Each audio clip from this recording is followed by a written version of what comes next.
Isan'ny niteraka resabe teto amin'ny firenena ny raharaha Claudine Razaimamonjy tao anatin'ny fotoana maro izay. Androany vao nanio hevitra mikasika ity raharaha Claudine Razaimamonjy ity ny avy amin'ny fitondrana mpanatateraka tamin'ny alalan'ny Prime Ministra Mahafaly Solonandrasana Olivier. Misy ny fepitaona nomena any Claudine Razaimamonjy anaovana fitiliana any ivelany hoy ny Prime Ministra ary rehefa tapitra izay fepitaona izay dia iverina izy ary anjaran'ny fitsarana ny manohy ny asany. Fanadihadiny.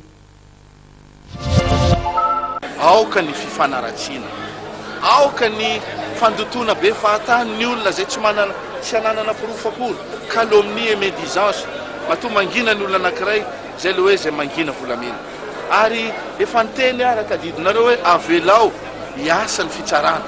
Mazava zany teny zany, mahafeny zavatra betsaka zany hoe avelao hiasa ny fitsarana. Raha miresaka hoe avelao hiasa ny fitsarana ne dia afaka manao fanadihadina foana amin'ny alalan'ny OPJ sy ny olon-tsotra ihany. Na ny fotoana fanjakana azo anaovana zany fanadihadina zany raha toa ka ilaina zany. Fa atsaro amin'izay le fanosorapotaka. Tsy le filazanao fa hoe maloto ny olona anankiray dia tena maloto tokoa izy. Ary tsy le filazanao fa na filazan'ny mpitondra fa hoe madio izy dia tena madio tokoa. Fa avelao ny fitsarana hanao ny asa. Makasika an'izay resanareo zay. Zay manko le tiako tenenina hoe aoka ny voambolana zay ampiasaina ho tandremana tsara. Miresaka anareo zay le hoe mahita volana alohan'ny biby. Za manko tsy niteny mihitsy, mitenynareo hoe nisy ny évasion. Aoka samy mijery atsika. Fa raha ny fanazavan'ny ministera zay tompona andraikitra, zay tsy verenako eto tsy évasion ngamba ny fitenenako an'iny fa eo évacuation sanitaire. Jerenareo fa nisy délai zay napetraka.